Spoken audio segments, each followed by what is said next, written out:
This is happening right now in Jerusalem. The streets went silent. People left their work and looked up at the sky. Even reporters had no words. And when I tell you why, you'll understand what's truly unfolding. The mainstream media isn't covering this.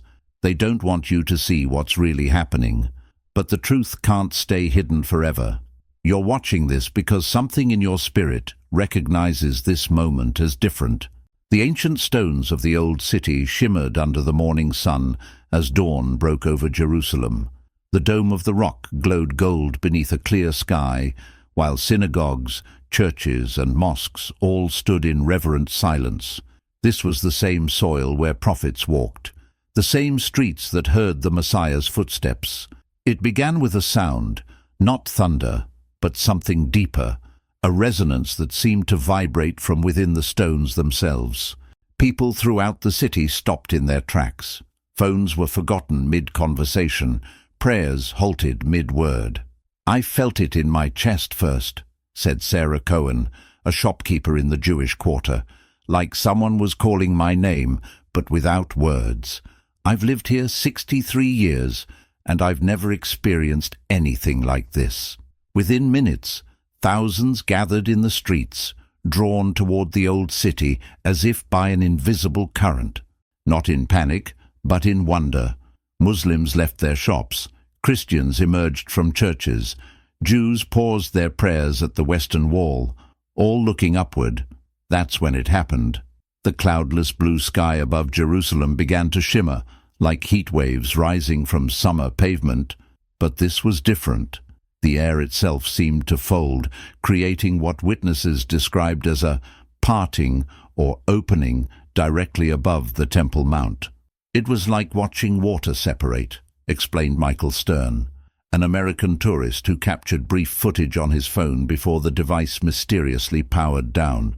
The sky didn't tear. It divided, like curtains being drawn apart. Through this opening appeared a light unlike anything seen before, not blinding, but somehow penetrating. Those who witnessed it described feeling seen by the light, as if it recognized them individually. This isn't hysteria, this is prophecy in motion. What the prophets saw thousands of years ago is unfolding before our eyes.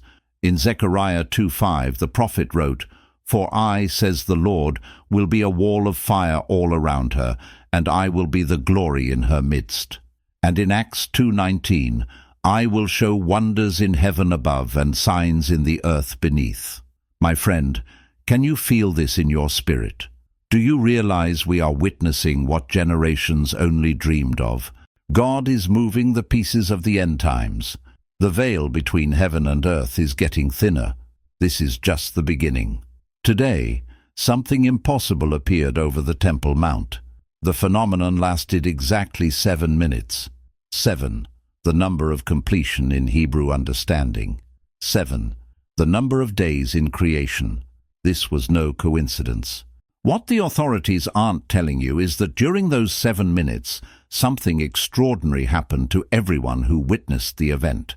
They all heard the same message, regardless of their language or faith. It has begun.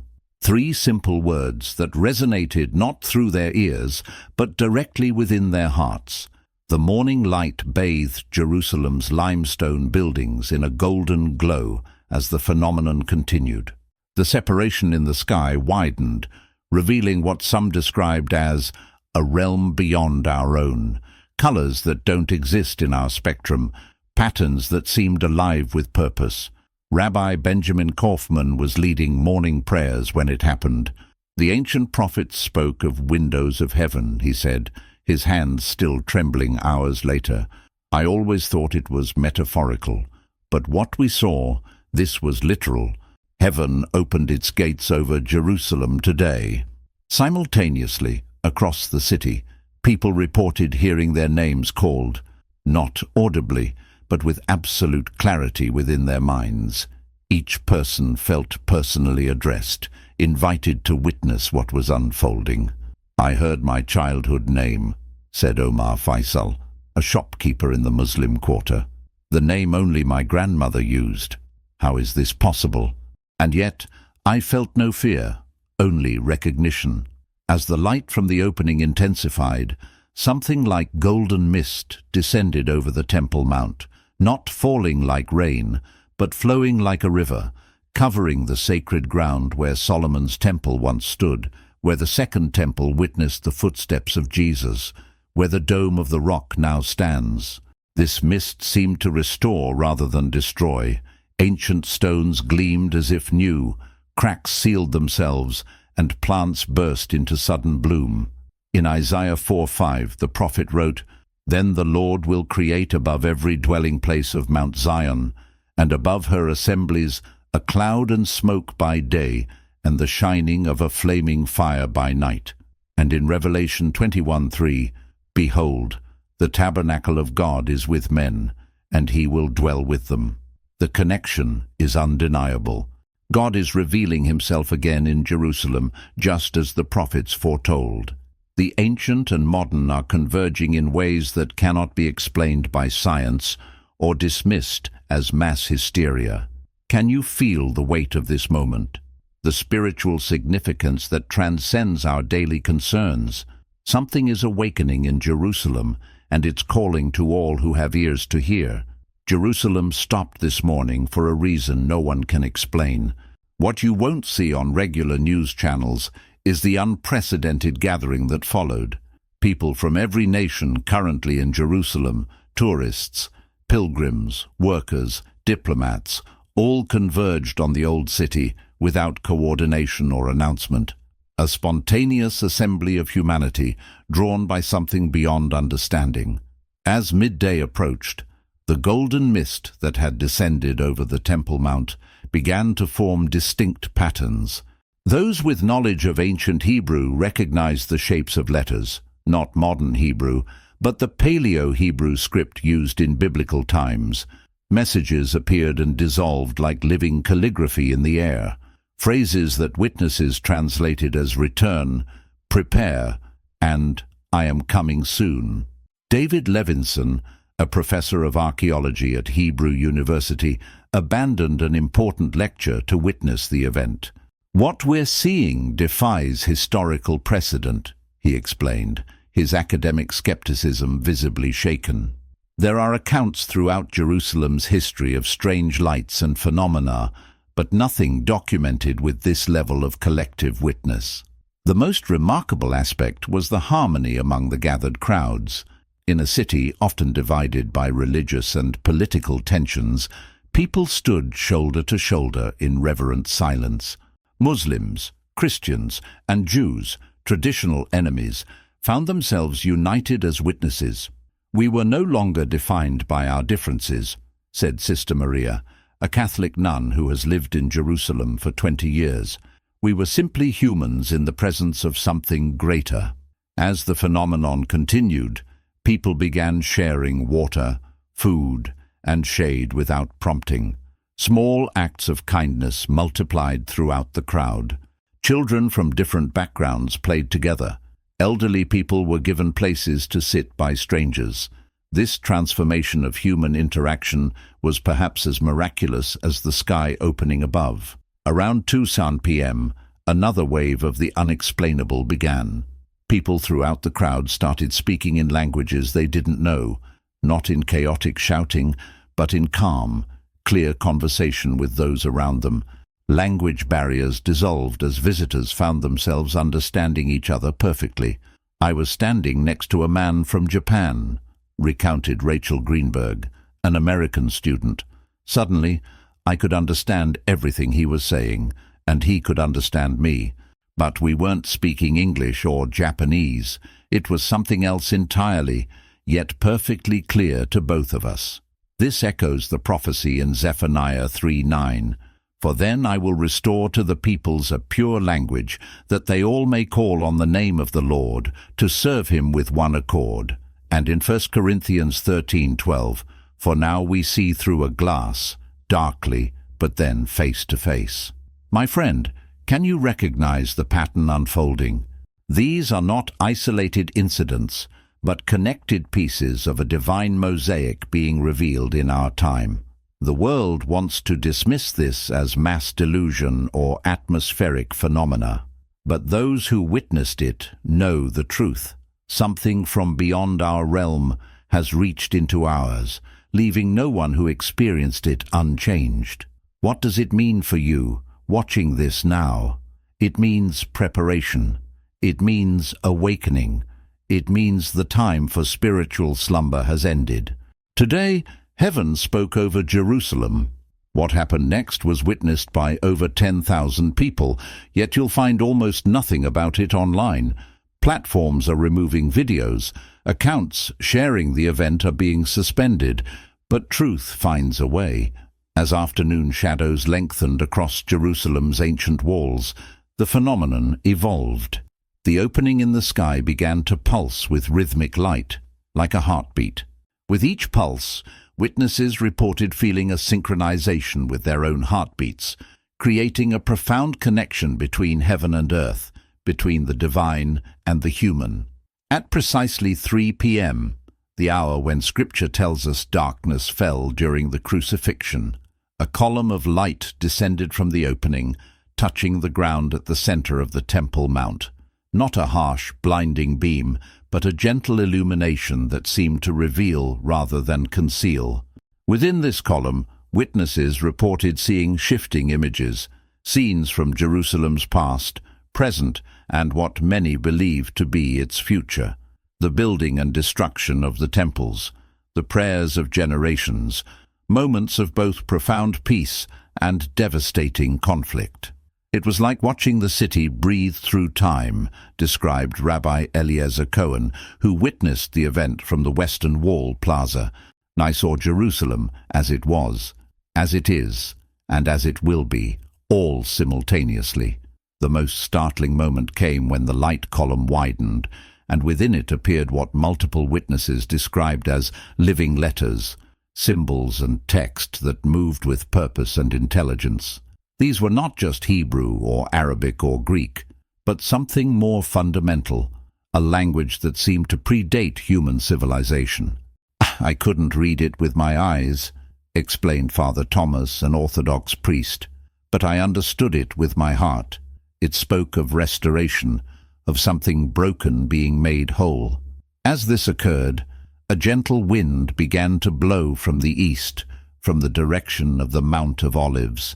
Those familiar with prophecy immediately recognized the significance. Ezekiel's vision described the glory of God coming from the east. This wind carried a scent that witnesses struggled to describe, like rain on dry ground, like bread baking, like fresh flowers, the scent of life itself. People began to weep, not from sorrow, but from a profound sense of homecoming, of recognition, as if something long forgotten was being remembered. In Ezekiel 43:2 the prophet wrote, "And behold, the glory of the God of Israel came from the way of the east. His voice was like the sound of many waters, and the earth shone with his glory." And in Hebrews 12:22, "But you have come to Mount Zion, and to the city of the living God, the heavenly Jerusalem, to an innumerable company of angels." My friend, do you understand what this means? The ancient and modern are converging. What was written is becoming visible. The spiritual is manifesting in the physical. This is not just another sign. This is the culmination of signs that have been building for generations. Jerusalem is not just experiencing an event, it is becoming a gateway. As witnesses stood transfixed, many reported the same message impressed upon their consciousness. What was divided will be united. What was broken will be restored. I am coming soon. The world changed today in Jerusalem, even if they won't tell you how. As sunset approached, the phenomenon reached its culmination. The opening in the sky began to close, not abruptly but gradually, like a gentle farewell. But before it sealed completely, something fell from it like golden rain. Not water, but what witnesses described as tears of light, droplets of luminescence that descended slowly over the gathered crowd. As each drop touched a person, they reported a moment of perfect clarity, a brief but profound understanding of their purpose, their path forward. "I saw my life as a whole," said Michael Abramowitz, a businessman who had come to Jerusalem on an ordinary work trip. "Not just my past, but the thread connecting everything. For those few seconds, all questions were answered." This experience wasn't limited to the devout or the religious. Skeptics, tourists, even journalists who had come to debunk the events found themselves equally affected. Sarah Khalid, a university student who identifies as agnostic, struggled to maintain her skepticism. "I've always needed evidence," she said, "and today I was given something beyond evidence. I was given experience. How do you remain unchanged after that?" As night fell over Jerusalem, the last visible sign of the phenomenon faded. The sky returned to normal. Stars appeared. To a casual observer arriving late, nothing would have seemed unusual, except for the people. Those who witnessed the event remained transformed. Strangers embraced as family. Enemies spoke as friends. The divisions that have defined Jerusalem for centuries temporarily dissolved in the afterglow of what they had seen together. In the hours that followed, something remarkable happened throughout the city. Acts of reconciliation multiplied. Old grievances were addressed. Forgiveness was offered and accepted. It was as if the light had illuminated not just the sky, but the human heart. "I called my brother," said Isaac Mendelson, a Jerusalem resident. "We hadn't spoken in 12 years because of a family dispute, but after today it seemed so small, so pointless to remain separated." This is what the prophets foresaw. In Isaiah 2:4, "They shall beat their swords into plowshares, and their spears into pruning hooks. Nation shall not lift up sword against nation, neither shall they learn war any more." And in Ephesians 2:14, "For he himself is our peace, who has made both one, and has broken down the middle wall of separation." My friend, can you feel this in your spirit? Do you realize we are witnessing what generations only dreamed of seeing? The veil between heaven and earth is getting thinner. What happened today stopped a city, but what's coming will stop the entire world. Now that you know this, what will you do? Are you ready for what comes next? While the world sleeps, God is calling those who are awake. This isn't the end of the story, it's just the beginning. Jerusalem has always been the epicenter of divine activity, and today confirms that its spiritual significance has not diminished, but intensified. Write in the comments, "I am awake," if you believe God is still speaking today. Share this message so more people can understand what's happening in our time. Until then, stay ready, stay faithful, Maranatha. In the next chapter, I'll reveal what was discovered beneath the Temple Mount the very next morning, and why it confirms everything the ancient prophets wrote about our time. The world may continue as normal tomorrow, but for those with eyes to see and ears to hear, nothing will ever be the same. What they found this morning beneath Jerusalem will shake the foundations of faith. As dawn broke over Jerusalem the day after the phenomenon, the city awoke to a changed atmosphere. The air felt different, clearer, somehow more alive. Birds sang with unusual vigor. Plants seemed more vibrant. But these subtle changes were merely the prelude to what would be discovered beneath the ancient stones. At 7:23 a.m., precisely 24 hours after the sky first opened, a small earthquake, registering only 3.4 on the Richter scale, shook Jerusalem. Not enough to cause damage, but enough to be noticed, enough to shift what had been hidden for centuries. The epicenter was directly beneath the Temple Mount. What the authorities are trying to suppress is that this tremor opened a previously unknown chamber beneath the western wall, a sealed room that carbon dating would later confirm had been untouched for nearly 2,000 years. "I was praying at the wall when I felt the ground shift," recounted Eli Berkowitz, an elderly man who has prayed at the site every morning for decades. "Then I heard it, a sound like stone sliding against stone. When the dust settled, there was an opening where there had been solid wall moments before.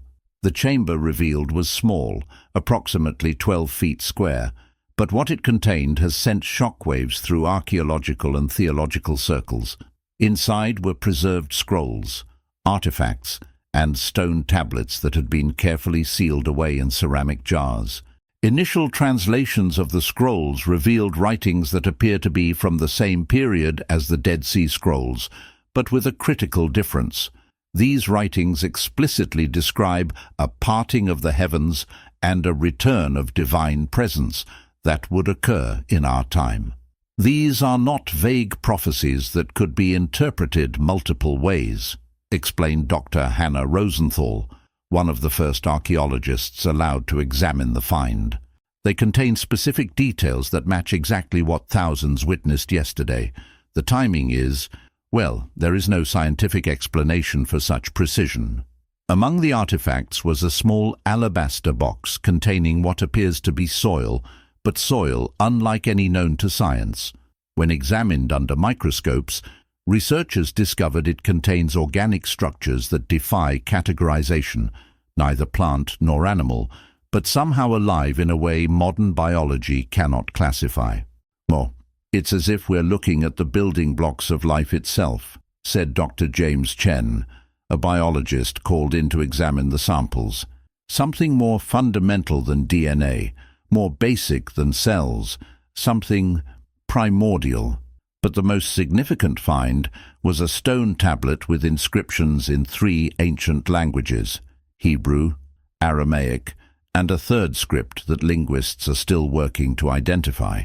The partially translated text appears to be instructions for what humanity must do following the opening of the heavens, not end-time prophecies of destruction, but guidelines for renewal, for reconciliation, for preparing the world for what comes next.